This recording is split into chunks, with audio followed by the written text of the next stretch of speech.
Hi friends, this is Mayur, you're watching beyond Bollywood plus. आज फिर से बात होने वाली है आदि पुरुष पे, बल्कि शायद कहीं ना कहीं आपको एक एक्सटेंडेड रिव्यू जैसा ही लगेगा। दोस्तों, after the wide side criticism of आदि पुरुष, not just in India but perhaps globally, और एक चीज़ खैर अच्छी एक ये हुई है, जो हमें देखने को मिली है कि अक्सर नॉर्मली बॉलीवुड के डायरेक्टर्स, एक्टर्स, स्टार्स, वो अपनी फिल्मों के बारे में कुछ नेगेटिव सुनना पसंद नहीं करते हैं। और बहुत ऐसे कम लोग होंगे, कम आर्टिस्ट होंगे जो अपनी फिल्मों के खामियों के बारे में बात करेंगे। बात करना तो दूर, अधिकतम तो ये इंडस्ट्री आई थिंक कोई भी क्रिटिसिज्म सुनना पसंद नहीं करती है। अगर किसी प्रेस कॉन्फ्रेंस में किसी जर्नलिस्ट या किसी व्यक्ति ने कुछ ऑब्जेक्टिव क्वेश्चन पूछ लिया, क्रिटिकल क्वेश्चन, तो फिर ऑब्वियसली उन्हें अगले इवेंट्स में बुलाया नहीं जाता है। खैर, दैट्स पार्ट ऑफ, दुर्भाग्य से that's part of the industry. लेकिन आई थिंक हैरान करने की बात यह है कि जितनी शॉकिंग आदि पुरुष है, उससे ज़्यादा हमें शॉकिंग जो डिफेंस आ रहा है by lyricist and dialogue writer Manoj Muntashir and Om Rao, वो आपको और भी शॉकिंग लगेगा। तो खैर, Om Manoj mostly at the forefront Manoj Muntashir है, जो आई थिंक कुछ चैनलों उनसे बात कर रहे हैं, और उन्होंने जो कुछ ऐसी चीज़ें कही हैं जो आपको और भी शॉक कर देंगी। सबसे पहले तो जैसे कि फिल्म के लंबे डिस्क्लेमर में भी कहा था कि ये फिल्म रामायण, वाल्मीकि की रामायण से इंस्पायर्ड है, लेकिन रामायण नहीं है। और मनोज मुंतशिर साहब वो भी अपने इंटरव्यूज में उन्होंने सबसे पहले यही बात की है कि हम आदि पुरुष, हमारी फिल्म जो है वो रामायण नहीं है। तो खैर, मैं बस उनसे ये पूछना चाहूँगा कि सर, अगर आपकी फिल्म रामायण नहीं, तो आपने क्यों अपनी फिल्म में जय सिया राम के गाना रखा है? और आई थिंक कुछ और चीज़ जो उन्होंने काफ़ी हमें शॉक किया है, खासकर जो घटिया डायलॉग्स है फिल्म के, लार्जली ऑब्वियसली जो हनुमान और रावण के भाई और उनके बाकी कैरेक्टर्स के से जो बातचीत होती है, जो बहुत ही मैं कहूँगा बदतर है। तो उस चीज़ को लेके ऑब्वियसली मनोज मुंतशिर ने भी उसका एक डिफेंस दिया है कि उन्होंने सबसे पहले तो ये कहा है कि वाल्मीकि जी ने संस्कृत में लिखी थी, तुलसीदास ने अवध में लिखी थी, और अब इतने युग के बाद जिन्होंने भी लिखी है, that is based as per the times, और उनके अनुसार ऐसी भाषा, कि तेरे बाप की तेरी लंका, हमारी बहनों को छेड़ोगे तेरी लंका जला देंगे, ये ऐसी भाषा बेसिकली शायद उनके अनुसार शायद वो आज के यूथ से रिलेट करती है। वो कौन से यूथ से रिलेट करती है इसका तो हमें नहीं पता। हमें जानना चाहेंगे कि मनोज मुंतशिर, टी सीरीज, इनकी मार्केटिंग टीम, वो कहाँ रिसर्च करती है, कैसे रिसर्च करती है। और मुझे नहीं लगता कि जो एटलीस्ट ज़्यादातर भारत की युवा है कि वो इस भाषा को, इसका समर्थन करेगी। खैर, लेकिन अकॉर्डिंग टू मनोज मुंतशिर की ऐसी भाषा ना आज की यूथ की है, और बल्कि जो वो भी खुद उनके बचपन में ऐसी ही कुछ भाषा में उनके घर में उन्हें रामायण सुनाई जाती थी, बाई शायद उनकी दादी या नानी, उनके द्वारा। अगर तो हम यही कहेंगे कि सर, बस ये आपकी नानी और दादी की भाषा हो सकती है, लेकिन हमारी नानी दादी ने तो कभी इस भाषा में हमें रामायण नहीं बताई। और मुझे पूरा यकीन है हिंदुस्तान के अधिकतम घरों में कोई भी बुजुर्ग व्यक्ति ऐसी भद्र भाषा का उपयोग करके अपने नाते नातियों को तो रामायण का पाठ नहीं पढ़ाएंगे।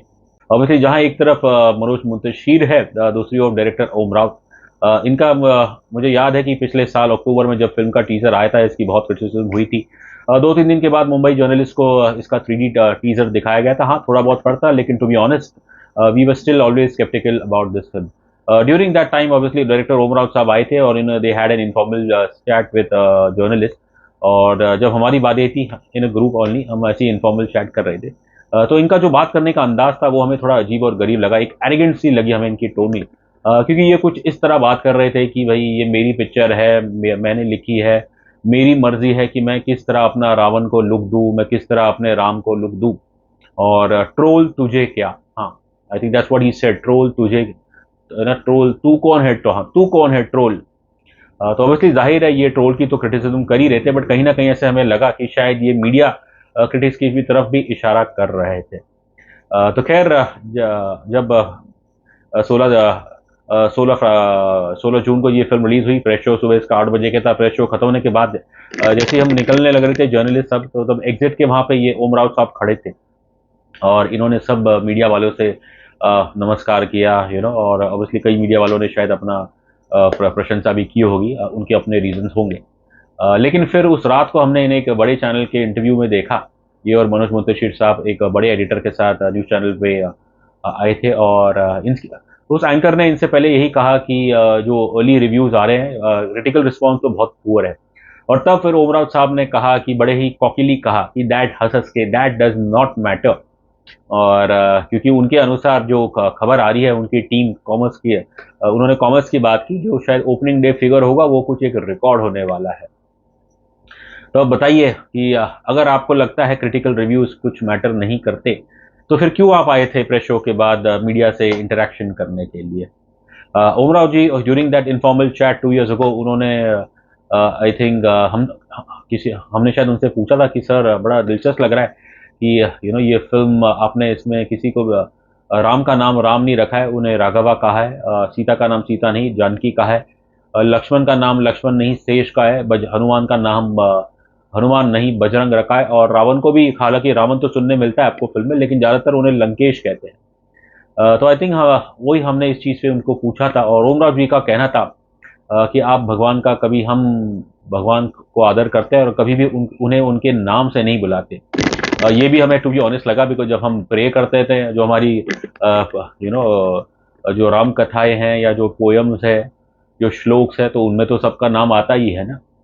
तो ये कैसे फिर बड़ा अजीब और हमें गरीब लगा। फिल्म हमने देखी तो शायद ऐसा लगा कि शायद उन्हें अपने राम को कुछ इस तरह दिखाना था कि वो अपना सिर्फ राजपट नहीं, बल्कि जो उनका नाम है, रॉयल नेम है राम, उसे भी छोड़ दिया गया है। लेकिन ऑब्वियसली जब इतनी क्रिटिसिज्म हुई है फिल्म, और इतनी बुरी बनी है ये फिल्म, तो कहीं ना कहीं शायद ऐसा भी उनकी ये सोच हो सकती है कि भाई हमने बहुत, खासकर जब इसका स्क्रीन पे लिख के आ गया होगा, तब इन्हें लगा होगा कि भाई इसमें कुछ मज़ा नहीं है, और शायद तब डर के मारे इन्होंने फिर ये सोचा होगा कि हम इनके नाम राम सीता हटा देते हैं, लक्ष्मण हटा देते हैं, हनुमान हटा देते हैं, बिकॉज इन्हें लगा होगा कि शायद पब्लिक कम भड़केगी। लेकिन अनफॉर्चुनेटली जो रिएक्शन आया है, इट इज़ वेरी वेरी, मैं कहूँगा पब्लिक का बहुत गुस्सा है पब्लिक के अंदर, और उस चीज़ को खैर इतना शायद ज़्यादा दिखाया नहीं जा रहा है न्यूज़ चैनलों द्वारा, उनके भी अपने मजबूरी है।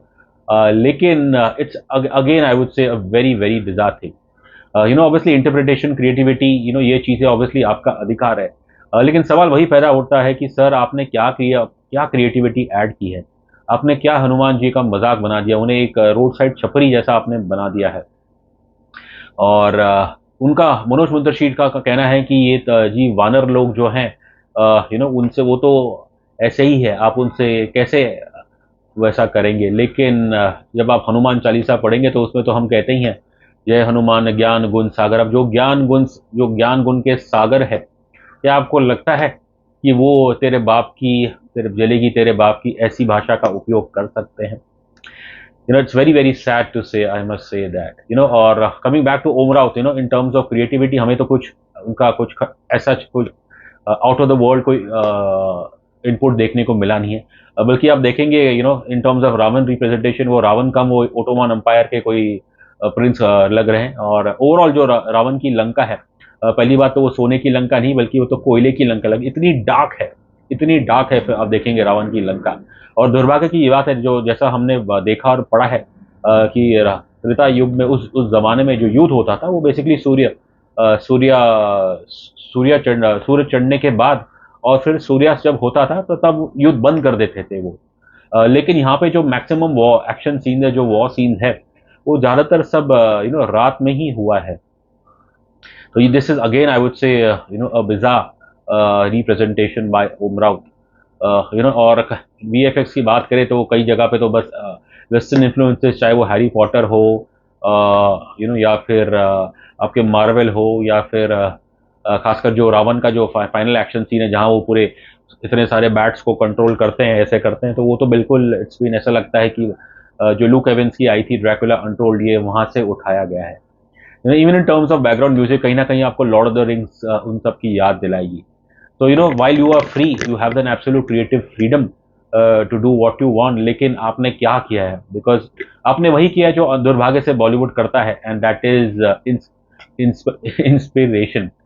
आई थिंक अनफॉर्चुनेटली आज के ज़माने में, आज के सोशल मीडिया ज़माने में, इस तरह ब्लेटेंटली इंस्पिरेशन लेना, एक ज़माने में सभी कहते थे कि भाई ये कॉपी नहीं किया, हमने इंस्पिरेशन लिया, तो आज के दौर में तो ये संभव नहीं है, बिकॉज लोग आपकी काफ़ी ट्रोलिंग करेंगे। So I think it's very unfortunate with the way this film has come out. To be honest, ऐसा तो हमारी कोई खास उम्मीद नहीं थी, बट जिस अंदाज में ये फिल्म निकल के आई है और जो गुस्सा है पब्लिक में, कहीं ना कहीं वो जायज़ है। खैर, अभी थोड़ी देर पहले एक खबर ये आई है टी सीरीज द्वारा कि वो शायद जो इसके अंदर कुछ कंटेंशियस डायलॉग्स है उन्हें वो बदल देंगे, लेकिन आप उन डायलॉग्स को तो बदल देंगे, लेकिन दुर्भाग्य से आप पूरी फिल्म तो बदल रहा है।